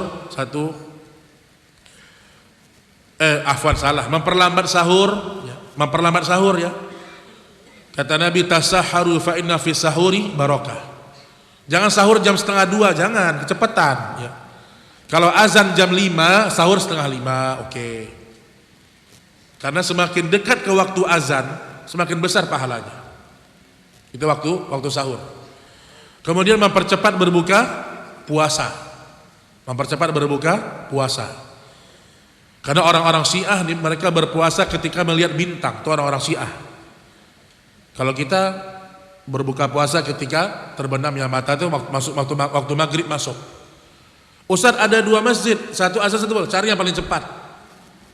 Yang penting waktunya benar ya. Karena sebagian muazin ini Pak, saya pernah ketemu juga habis kajian berbuka nih. Jadi kan habis kajian asar, kan biasanya kan muazin buka dulu dia. Nah sebagian muazin dia bagus, dia mungkin hanya makan kurma langsung azan. Sebagian enggak, es telernya dulu kan, es teler gorengan, jadi lambat dia azan jadinya. Nah makanya kalau waktunya sudah benar, tepat, kita dahulukan yang lebih cepat memang, selama waktunya benar ya, waktunya benar. Kalau sebagian muazin begitu saya lihat, sebagian es teler dulu, bakwan, enggak bakwan aja, bakwan pakai kacang lagi, masya Allah. Jadi orang lama nunggu berbuka jadinya. Ya, itu penting. Kemudian berdoa ketika berpuasa dan ketika berbuka, doa jemaah. Berdoa. Ya ketika berpuasa dan ketika berbuka. Apa doanya sudah tahu semua ya? Zahabaz dhama'u wa batallatil uruq wa thabatal ajru insyaallah. Bagaimana prakteknya? Coba prakteknya, Pak. Kapan bacanya, kapan makannya gimana coba? Pak. Baru baca? Masya Allah. Baru kalau film dia Pak ya, diambil Pak. Cara gimana Bu? Jadi minum dulu, Bismillah, minum. Habis itu baru baca doa. Ya. Kenapa? Karena dalam maknanya seperti itu. Zahabaz dhama'u wa batallatil uruq. Telah hilang dahaga, setelah mengalir basah tenggorokan dan seterusnya. Jadi begitu cara berdoanya ya. Kemudian juga berbuka dengan yang apa? Berbuka dengan kurma, salah. Berbuka dengan kurma, bukan yang manis, dengan kurma. Ini sering di masyarakat, berbukalah dengan yang manis. Sirup marjan, Masya Allah. Bukan yang memang kurma itu manis, tapi bukan yang manis. Ya. Kurma dulu. Kalau tidak ada rutop dulu pada bagus rutop. Kurma basah, rutop itu. Kalau tidak ada rutop dengan tamar, kurma kering. Kalau nggak ada baru dengan air putih. Ya. Ini bukan dengan yang manis ya, tapi dengan kurma. Itu ada pahalanya sendiri jemaah. Ada pahalanya sendiri. Ya. Jadi kalau kita berniat berbuka puasa dengan kurma, itu ada pahala sunnahnya sendiri. Ya. Setelah itu mau sikat yang lain silahkanlah. Ya. Yang penting ke masjid maghribnya berjamaah. Kemudian juga yang terakhir ya, bersungguh-sungguh untuk beribadah terutama 10 hari terakhir, iktikaf. Ini ada bahasa khusus tapi saya ringkas saja, iktikaf. Bersungguh-sungguh, jadi semakin ke ujung semakin semangat, jangan semakin kendor. Biasanya kaum muslimin gimana? Malam pertama enggak tanggung, Masya Allah. Masjid membludak. Pertama, kelima, ke-10 sudah mulai kurang gitu. Tapi kalau masjid-masjid sunnah insya Allah tidak. Ibu bisa lihat, masjid-masjid sunnah itu apa ya, istiqamah biasanya. Biasanya itu jumlahnya itu tidak turun, bahkan makin naik. Itu masjid-masjid sunnah seperti itu. Ya, masjid-masjid yang ditegakkan sunnah Nabi dan seterusnya. Nah, kalau kita bisa beriktikaf maka beriktikaflah. Ya. Iktikaf ini yang paling afdal memang sempurna. Ya. 10 hari tidak keluar dari masjid. Tapi barang siapa yang tidak bisa sempurna semuanya, maka jangan tinggalkan semuanya. Kaidah mengatakan kalau tidak bisa melakukan full, jangan tinggalkan semuanya. Nah, pendapat yang kuat, wallahu a'lam, terjadi khilaf. Kapan seorang dikatakan iktikaf? Ada yang mengatakan harus semalam. Berdasarkan hadisnya Umar bin Khattab, kata Umar, aku pernah di masa jahiliyah bernazar an a'takifa fil haram. Beriktikaf di Masjidil Haram. Berarti semalam, berarti batasnya semalam kata para ulama. Ada pendapat yang kedua mengatakan tidak perlu, yang penting dia berniat berdiam di masjid. Berdiam ini maksudnya apa Pak? Diam gitu? Bukan baca Quran, zikir. Nah ini kalau nggak bisa kita semalam, minimal habis, misalnya nih habis tarawih, baca Quran agak 2 jam baru pulang. Itu namanya iktikaf juga. Atau sebagian mungkin menjelang subuh datang ke masjid, iktikaf dia, itu iktikaf juga. Jadi jangan kita tinggalkan semua masalah iktikaf ini, jangan. Adapun bagi wanita, kalau dia tidak ada kewajiban yang harus dia dahulukan di rumah, maka lebih bagus dia iktikaf. Karena istri-istri Nabi beriktikaf setelah Nabi meninggal dunia. Tetapi kita tidak bisa mengatakan iktikaf itu afdol bagi wanita, tidak bisa. Selama tidak ada dalil khusus kita nggak bisa mengatakan itu. Karena terkadang afdaliyat tergantung dengan kondisi masing-masing. Kalau misalnya seorang wanita anaknya masih kecil-kecil, suaminya masih harus dia urus, maka afdal bagi dia ngurus rumah. Afdal bagi dia. Tapi kalau seandainya suami dia nggak punya suami, mungkin suami sudah meninggal, anak-anak sudah besar-besar, ya. Daripada dia nonton Shopee di rumah, Shopee Lab, mending dia iktikaf. Itu maksud saya ya. Terkadang satu kondisi tidak bisa kita samakan. Tergantung bagaimana kondisi setiap orang. Selama tidak ada dalil yang khusus. Kalau ada dalil yang khusus baru kita mengatakan sesuai dengan dalil yang datang dari Nabi Shallallahu Alaihi Wasallam. Sama kayak tarawih juga, betul. Wanita lebih afdol di rumah, betul. Tapi sebagian wanita kalau dia tarawih di rumah malas-malesan, maka lebih bagus dia ke masjid biar dia semangat. Walaupun tetap lebih afdol di rumah. Kalau semangatnya sama nih, ke masjid semangatnya 100, di rumah semangatnya 100, afdol di rumah dia. Ya afdol di rumah. Wallahu taala a'lam bisawab. Ini yang bisa kita sampaikan pada pertemuan kali ini. Sebelum kita akhiri, kalau ada pertanyaan dipersilahkan jemaah sekalian. Ya silakan Pak.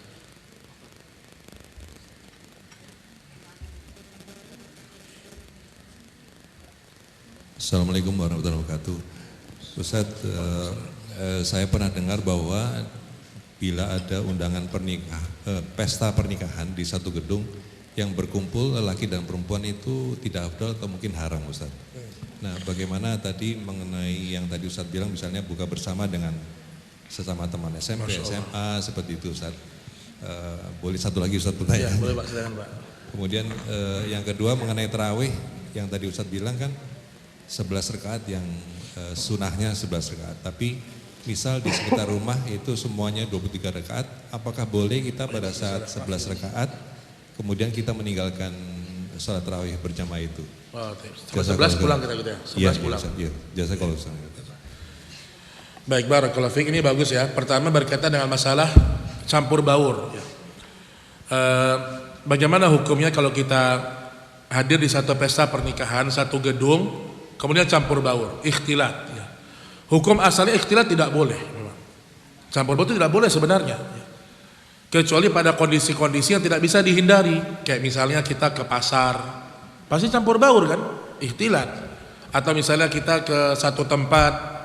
Jadi kalau ada ikhtilat yang tidak bisa dihindari, maka itu ma'dzur, itu dimaafkan oleh Allah.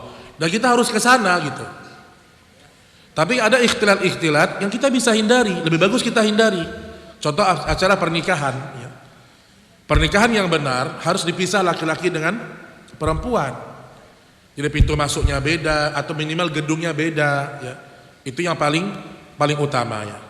Tapi untuk mengatakan mutlak haram pesta pernikahan yang satu gedung saya tidak berani ya. Saya tidak berani mengatakan haram, tapi untuk kehati-hatian memang lebih bagus dipisah. Nah, tapi kalau acara reunian ini beda ini, Pak. Kalau acara reunian ini ada nilai-nilai CLBK-nya nanti. Kamu suami mana? Suami mana? Udah nggak ada. Oh, aku juga nih, masya Allah. Janda ketemu duda, masya Allah. De janda, de duda, masya Allah. Ini jadi fitnah, jemaah fitnah. Nah, jadi kalau masalah buka-buka alumni ini, ya, kalau seandainya ada kebaikan yang memang ya, dan tidak terlalu berlebih-lebihan dan dipisah, misalnya nih, dipisah, tidak terjadi interaksi laki-laki dengan perempuan, ini insya Allah tidak mengapa. Apalagi mungkin ada pengajiannya, dipisah, itu tidak apa-apa. Tapi kalau ada interaksi, habis buka bersama ngobrol, ketawa ketiwi, ini nggak benar ini. Lebih bagus ditinggalkan aja, ya. Udah umur kita sudah tua, jangan yang aneh-aneh sudah ya. Jadi zina bukan hanya zina mata, ada zina hati, ada zina perasaan, jangan sampai. Jadi hukum asalnya acara-acara begini ditinggalkan. Ya lebih bagus ditinggalkan aja. Itu yang pertama. Kemudian yang kedua, kalau untuk masalah tarawih 23, kalau memang tidak ada masjid yang dekat di rumah kita yang 11, ya kita boleh memisahkan diri dari jemaah boleh. Ketika dia nambah di atas 11 kita keluar, itu boleh. Dan ini pernah para ulama lakukan di Masjidil Haram. Jadi ulama-ulama yang punya pendapat 11 rakaat, mereka setelah 11 mereka keluar masjid semuanya. Juga di antara Syekh Albani rahimahullahu taala. Kalau saya tidak salah, ya saya kemarin dapat informasi katanya tahun ini Masjidil Haram 10 rakaat, artinya tidak 23. Itu lebih sesuai dengan sunnah memang. Ya. Karena kalau dikatakan sholat malam itu tidak ada batas, kayak tidak ada syariat gitu loh. Seperti tidak ada kaifiatnya mana. Berarti sholatul lail masna, berarti 2, berapa? Berarti boleh 60 rakaat. Berarti boleh 73 rakaat. Kan kalau nggak ada batasan. Maka dengan hadis Aisyah mengatakan Nabi tidak pernah melebihi 11 atau 13 rakaat. 13 ini karena ada 2 salat ringan di awal. Yaitu yang lebih sesuai dengan sunnah. Maka Syekh Albani mengatakan lebih daripada 11 bid'ah, kata Syekh Albani. Karena hadisnya itu dhaif, hadisnya dhaif. Jadi kalau begitu boleh kita keluar dari jemaah, enggak ada masalah. Wallahu a'lam bissawab. Ya, silakan Bu, ya, yang langsung ya, silakan. Assalamualaikum warahmatullahi wabarakatuh.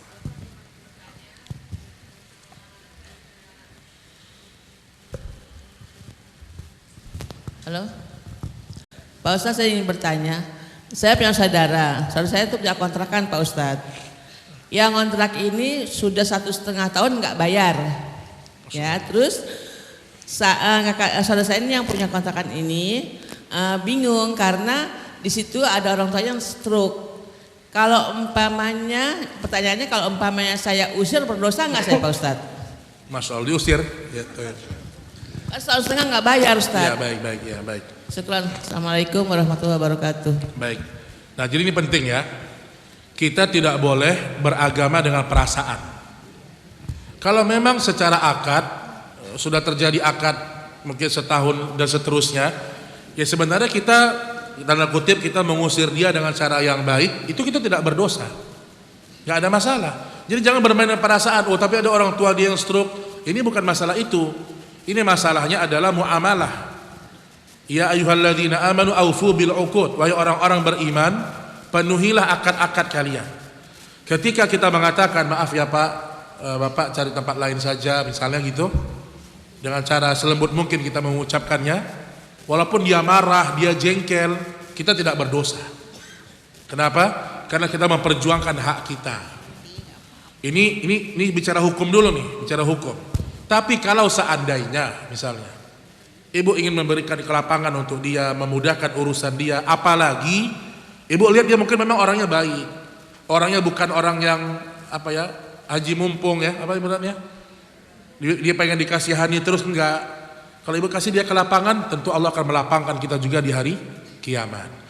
Jadi kita memang satu sisi menuntut hak boleh, tapi ada hal-hal lain terkadang kita perlu berlapang dada. Jadi saya mengatakan secara hukum boleh, ibu tidak berdosa kalau ibu tanda kutip mengusir dia. Tapi kalau seandainya uang 1 juta, uang 1,5 tahun itu mungkin bagi ibu tidak seberapa misalnya. Mungkin dia terlambat sampai berapa tahun pun nggak terlalu ini, dan maslahatnya besar mempertahankan dia, lebih bagus ibu pertahankan dia. Tapi saya berbicara kalau ibu memang ada satu hal penting memang harus dia keluar, ibu tidak berdosa insyaallah taala. Ya, jadi pilihan di ibu sebenarnya, pilihan di ibu ya. Wallahu a'lam bishawab ya. Assalamualaikum Ustadz. Ya, waalaikumsalam warahmatullahi wabarakatuh. Saya ada dua pertanyaan. Yang pertama tadi Ustadz bilang Makkah dan Nabawi akan menjalankan sholat tarawih 10 dan 8. Kalau 10 berarti itu kan dengan witir 13. Saya tidak mengerti yang Ustadz maksud sholat ringan 2 rakaat itu yang mana ya Ustadz? Baik ya. Yang kedua pertanyaan saya, kita kan di tempat yang bagus untuk berdoa tuh waktu sujud. Apakah kita berdoa harus bersalawat dulu supaya baru dilanjutkan dengan doa? Terima kasih Ustadz. Baik, barakallahu fiikum. Jadi ada 11 ada 13 rakaat. Nah 13 rakaat ini digambarkan Nabi itu kalau dia sholat malam, ada namanya jadi sebelum tahajud namanya sholat ringan. Dia sebelum tahajud namanya sholat ringan 2 rakaat di awal. Jadi itu kebiasaan Nabi sebelum beliau memperpanjang sholatnya di waktu malam, beliau sholat dulu 2 rakaat ringan. Itu ada dalam satu riwayat. Jadi sholat ringan 2 rakaat. Ya. Jadi sebagian ulama mengatakan 13 itu dengan sholat ringannya di awal pemanasan. Nah ada yang mengatakan 11 rakaat ya berarti sholat malam secara umum ya. Jadi kalau misalnya tarawih 8 berarti witirnya menjadi 3. Atau bisa juga kalau misalnya 10 berarti bisa aja 13 atau witirnya 1 bisa juga. Itu tergantung bagaimana di situ ya. Jadi kalau tarawihnya 8 berarti witirnya 3 jadi 11. Tapi kalau misalnya tarawihnya 10 bisa juga witirnya 3 atau witirnya 1 bisa. Ya, jadi intinya demikian ya. Jadi sholat ringan itu adalah sholat pemanasan di awal-awal kita mau qiyamul lail ya. Baik, kemudian yang kedua, apa tadi yang kedua, Bu? Apa? Oh, baca selawat, ya baik. Wallahu a'lam, saya belum secara dalil saya tidak temukan tentang kebolehannya, tetapi ketika Syekh bin Bas ditanya, bolehkah seorang bersolawat, kemudian dia berdoa dalam sujudnya, maka beliau mengatakan boleh. Tetapi itu jangan menjadi sebuah kebiasaan. Sesuatu yang tidak pernah Nabi biasakan jangan dibiasakan, ya. Nah, kata Syekh bin Bas, kalaulah seorang itu diizinkan dia berdoa apapun di sujudnya, salawat itu juga lebih utama gitu.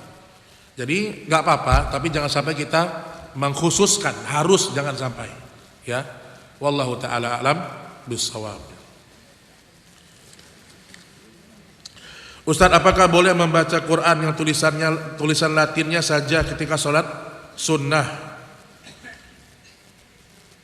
Kenapa baca yang Latin, nggak bisa baca Arabnya ya? Sebenarnya lebih mudah yang Arabnya. Jadi kalau misalnya memang dia nggak bisa baca Arab, dia belajar. Kenapa? Wallahu a'lam. Sebagian ulama qiraat mengatakan seorang dinilai mendapatkan pahala 10 karena Arabnya, bukan Latinnya. Maka Nabi mengatakan la aqul alif lam harfun, walakin alifun harfun, walamun harfun.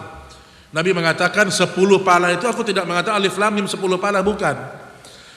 Aku mengatakan alif itu 10 pahala, 1 huruf. Berarti Nabi sebut alif, berarti ada tulisan Arab, kata para ulama. Jadi kalau belum bisa baca Arabnya, maka belajar bahasa tulisan Arabnya. Karena baca Latin itu bisa salah nanti.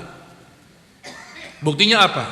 Sebagian ibu-ibu yang sering rutinan baca Yasin nih, karena bertahun-tahun dia baca Latinnya aja, bacanya apa, Bu? Yang benar apa? Yasin, itu yang benar. Karena dia baca Latin, dia baca apa? Ya asin, nah itu. Dia baca ya asin jadinya, karena ayat kan jadi banyak kan? Yasin ini ya asin. Jadi bisa salah nanti. Ya, jadi belajar Arabnya. Jika baca Quran memakai HP dibolehkah? Boleh ya. Di Saudi Ramadan 13 rakaat 10 tambah 3 sunnahkah itu? Justru itu sunnah yang dilupakan selama ini. Itu sunnah yang dilupakan selama ini sebenarnya. Justru 10 dan 3 itu yang sesuai dengan sunnah ya. 11 atau 13 ya, 11 atau 13. Kalau sedekah untuk berbuka puasa, bolehkah dengan niat memberikan sedekah untuk 1 bulan diberikan pada awal puasa? Gak apa-apa ya. Gak ada masalah, yang penting dia berniat dari awal untuk perbukaan, itu silahkan, boleh ya. Adapun teknisnya itu bebas, yang penting dia sudah berniat yang lurus benar. Apakah boleh sering mendengarkan musik atau lagu-lagu? Dari mana asal musik pada zaman Nabi Adam sampai sekarang?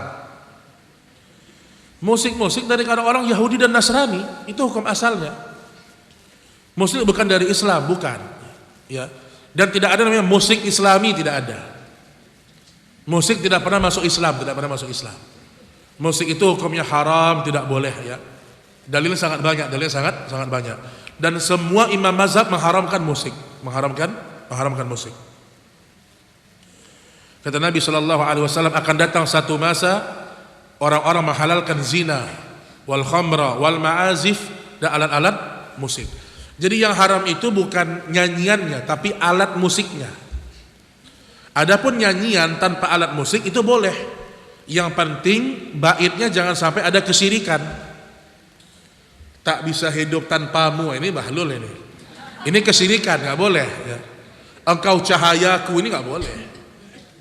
Tapi kalau lafaznya itu tidak ada musiknya, tapi lafaznya benar, itu namanya syair. Dan syair dibolehkan dalam agama kita, selama tidak berlebih-lebihan. Tapi ada juga sekarang sebagian orang gini Pak, dia curang juga ya. Dia ada aplikasi yang bisa memisahkan antara suara dengan musik. Ada bilang, Ustadz saya dulu suka Peter Pan, kata dia, Masya Allah. Sekarang saya pisahkan, boleh nggak Ustadz? Jadi suara musik dengan musik ini tetap nggak boleh sebenarnya, walaupun tidak ada musik. Kenapa? Karena rata-rata lagu-lagu itu baitnya menyimpang dari agama. Ya, banyak syiriknya rata-rata. Ya. Nasyid juga demikian. Nasyid tidak boleh ada musiknya. Ibnu Mas'ud bersumpah sama Allah, demi Allah yang dimaksudkan dengan surat Luqman lahwal hadis adalah musik. Ya. Ibu kalau pengen tahu musik itu benar-benar mengganggu, mana lebih benar musik atau Quran, coba lihat. Kalau misalnya kita punya orang tua dalam kondisi sedang sakit berat, dirawat di rumah sakit, anak yang pertama datang bawa gitar, main depan ibunya, emosi nggak ibunya? Tapi yang kedua dia baca Al-Quran, dia baca surat Al-Baqarah, mana lebih menenangkan? Al-Quran. Itu jelas fitrah manusia nggak bisa menolak. Oh, ibu sedang sakit ya, nih aku main musik nih, Masya Allah. Jadi tetap Al-Quranul Karim itu yang paling menjadi sumber kebahagiaannya. Apakah boleh membayar zakat kepada orang tua kandung atau saudara kandung? Kalau kita sebagai anak sampai bayar zakat ke orang tua kandung kita, berarti kita anak durhaka. Kenapa? Berarti kita nggak bisa mencukupi kebutuhan orang tua kita. Jadi zakat kepada orang tua tidak boleh. Kenapa? Karena zakat itu jadi tidak boleh kepada orang yang kita wajib menafkahi, nggak boleh. Anak wajib menafkahi orang tua, maka nggak boleh dia berzakat ke situ. Tidak boleh orang tua zakat ke anak, juga tidak boleh. Suami zakat ke istri boleh atau tidak? Tidak boleh. Kenapa? Karena istri tanggungan suami. Istri zakat ke suami boleh nggak? Istri zakat ke suami boleh. Mas ini mas, pembagian zakat. Duduk sini. Boleh loh. Dalilnya apa? Tentang kisah Ibnu Mas'ud. Ibnu Mas'ud ini miskin. Dia kerja tapi dia miskin. Ibnu Mas'ud. Dia punya istri namanya Zainab. Nama istrinya Zainab, ya. Zainab imra'atu Ibnu Mas'ud. Ya. Kata Zainab, aku sudah ingin berzakat nih. Kata Ibnu Mas'ud, kau zakat sama saya saja, kata Ibnu Mas'ud. Kepada suamimu saja. Kata Zainab, enggak mungkin aku zakat sama engkau, kata Zainab. Kemudian mereka datang kepada Nabi. Kita tanya sama Rasulullah SAW. Apa kata Nabi? Ibnu Mas'ud benar. Engkau boleh berzakat kepada suamimu. Kenapa? Karena istri tidak pernah menanggung nafkah suami. Dan itu bisa aja terjadi loh, Bu. Misalnya ada seorang laki-laki menikah dengan seorang janda kaya raya. Mungkin tadinya dia laki-laki ini punya penghasilan, tiba-tiba dia miskin, dia sulit. Maka boleh si istri memberikan zakat kepada suaminya, boleh. Mas, pembagian beras ini, Masya Allah. Boleh ya. Tetapi kalau dia tidak berzakat kepada yang lain juga boleh, nggak mesti kepada suaminya. Ya. Wallahu a'lam bishawab. Dan saya paling mengatakan juga begini, kalau ibu mau zakat kepada keluarga yang tidak kita tanggung ya, kayak misalnya ke paman, terkadang kita nggak perlu bilang itu zakat kita, nggak perlu kita bilang. Kadang-kadang sebagian orang dia gengsi, misalnya ponakan zakat sama pamannya, jangan dibilang paman, om, ini zakat saya om. Kadang-kadang omnya juga dia gak enak lah dia, masa ponakan dia nggak. Tapi dia bilang, om, ini ada rezeki sedikit om, nah itu boleh. Tapi dia untuk zakat. Jadi nggak mesti kita mengatakan itu zakat kita, nggak mesti. Ya, wallahu a'lam bishawab. Bolehkah memajang foto keluarga atau manusia binatang di dalam rumah kita? Boleh, selama kita mau malaikat rahmat tidak masuk, nggak apa-apa, pasang aja, boleh. Boleh, silahkan, tidak dilarang, tapi malaikat rahmat tidak masuk. Jadi tidak boleh ibu-ibu ya. Jadi kata Nabi, la yadkhul jannah al-baitan fihi kalbun wa surah. Tidak masuk malaikat rahmat ke dalam rumah orang yang ada foto-foto makhluk bernyawa dan ada anjing di rumahnya. Enggak masuk malaikat rahmat ke rumah tersebut. Tapi malaikat maut masuk kapan saja ya. Hanya malaikat rahmat misalnya. Pak Ustaz, gimana kalau kita tarawih bersama suami di rumah? Boleh, nggak apa-apa. Ya. Sesekali sama suami nggak ada masalah ya. Tapi kalau suami ke masjid itu lebih afdol bagi dia. Tapi sesekali tidak mengapa. Karena hukum ini sholat sunnah. Ini sholat sunnah. Ya.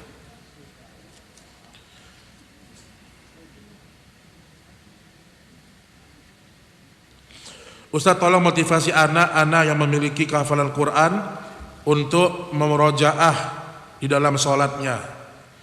Jadi ini mungkin kepada para santri ya, hafalan antum tidak akan pernah kuat sampai antum bisa membacanya dalam sholat.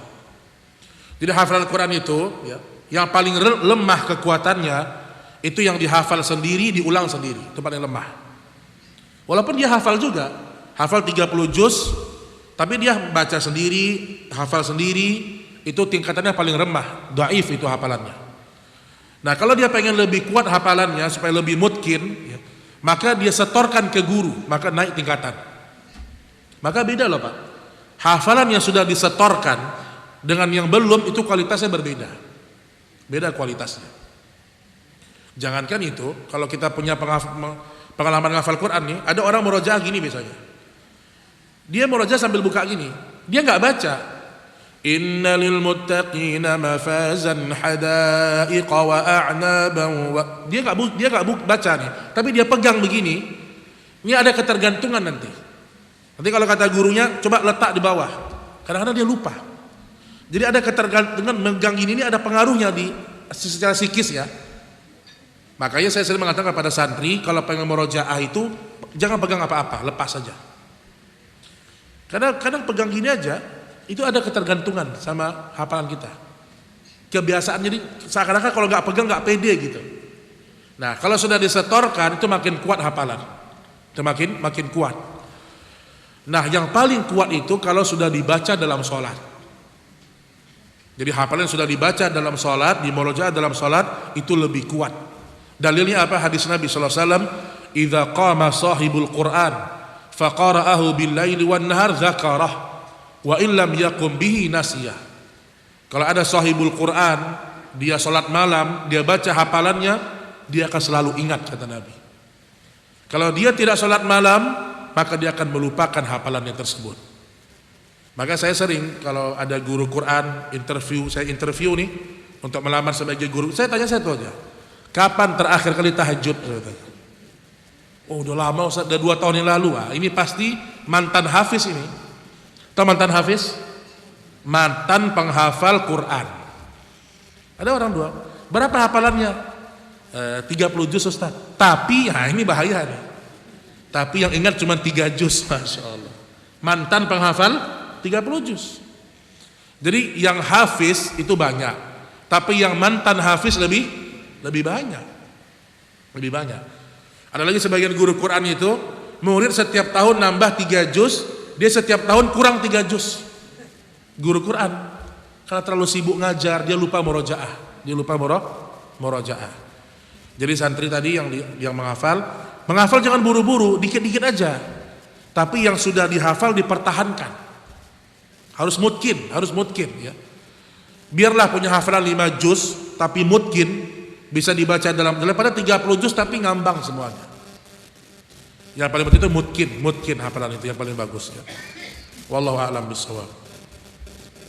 Baik, sedikit lagi jemaah ya. Saya mau ke Baitur Rahman ini, Pondok Pinang ya. Kalau kita meminta anak kita di bulan Ramadan untuk banyak baca Quran, tapi si anak agak kurang semangat kalau tidak diiming-iming hadiah, itu bagaimana Ustadz? Motivasi anak-anak 9 tahun ini Ustadz agar semangat membaca Quran karena bukan hadiah. Yang suka iming-iming bukan hanya anak-anak, termasuk kita Pak. Kita aja suka diiming-imingkan, ya atau tidak? Ya. Kalau anak itu di awal dia dikasih hadiah itu nggak ada masalah. Itu untuk melatih hatinya. Nanti lama-lama dia mulai terbiasa, dia mulai ikhlas. Jangankan anak kecil, seorang badui nih, dia mengatakan sama Rasulullah, ya Rasulullah, kalau saya masuk Islam saya dapat apa? Mintanya itu Pak. Kalau saya masuk Islam saya dapat apa? Apa jawaban Nabi? Semua kambing yang ada di lembah ini bawa pulang semuanya. Masya Allah. Akhirnya diambil, diterima sama asyhadu an la, masuk Islam Pak. Asyhadu an la ilaha illallah. Dia pulang, apa kata dia sama kaumnya? Wahai kaumku, masuklah kalian Islam, karena Muhammad tidak pernah membuat kita miskin. Nah mungkin awalnya dia masuk Islam karena itu, tapi lama-lama dia belajar lagi, akan muncul keikhlasan. Jadi apalagi anak-anak nggak apa-apa. Ya. Jadi kalau adik bisa hafal segini, kalau kamu bisa hafal segini, ayah belikan ini, itu nggak apa-apa. Kalau bisa diumrohkan, diinikan, masya Allah. Ya. Itu tidak mengapa, insya Allah Taala. Kita aja yang ada usia, mungkin sebagian ada usia 25, 30, ada lomba musabaqah, pahalanya 2 miliar, oh semangat juga Pak, murojaah. Iming-iming kan, nah, itu. Jadi kadang-kadang perlu motivasi memang, walaupun tidak harus dunia terus, ya. Nanti ada waktu di mana kita mulai ikhlas, kita mulai belajar, bukan karena ini tapi karena Allah dan seterusnya ya. Baik, terakhir jemaah. Hari turunnya Al-Quran 27 Ramadan yang disebut malam Lailatul Qadar. Apa bedanya dengan ulang tahun hari turunnya Al-Quran? Ulang tahun ya, Masya Allah. Nuzul Quran ya, sebagaimana yang disebut ulang tahun kelahiran Nabi SAW dan ulang tahun Isra dan Mi'raj Nabi SAW. Bukankah Al-Quran sudah disempurnakan? Jadi siapa orang yang paling memuliakan Al-Quran? Siapa? Rasul dan para sahabat. Pernahkah mereka merayakan hari turunnya Al-Quran? Enggak pernah. Siapa orang yang paling mencintai Nabi? Para sahabat. Pernahkah para sahabat Maulid Nabi? Tidak pernah. Berarti ketika tidak pernah bukan ibadah, ibadah. Seandainya itu cara terbaik untuk menghormati Al-Quran, para sahabat yang pertama kali melakukan. Ingat kaidah ini ya, lau kana khairan lasabaquna ilaih. Seandainya perkara itu baik, tentulah para sahabat telah mendahului kita. Itu poin penting. Itu semua contoh itu. Seandainya acara Isra Mi'raj, Maulid Nabi itu baik, diperingati, pastilah para sahabat yang pertama kali memperingatinya. Nah, Ibu lihat Bapak Ibu, dalam sejarah kehidupan Nabi banyak peristiwa hebat. Perang Badar. Bahkan apa perang Badar ini? Semua sahabat ikut perang dijamin masuk surga.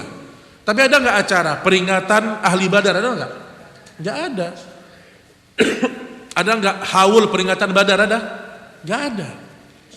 Itu peristiwa yang dahsyat, perang Badar. Jadi memperingati ini tidak ada dalam Islam. Ya. Karena hanya ada 2 hari raya, Idul Fitri dan Idul Adha. Hanya 2 itu ya udah. Sisanya tidak ada. Ya. Sisanya tidak ada. Baik, wallahu a'lam bissawab. Ini bisa kita sampaikan pada pertemuan kali ini. Mudah-mudahan bermanfaat. Wassallallahu ala nabiyyina Muhammad. Subhanakallahumma wa bihamdik, asyhadu an la ilaha illa anta astaghfiruka wa atubu ilaik. Assalamualaikum warahmatullahi wabarakatuh.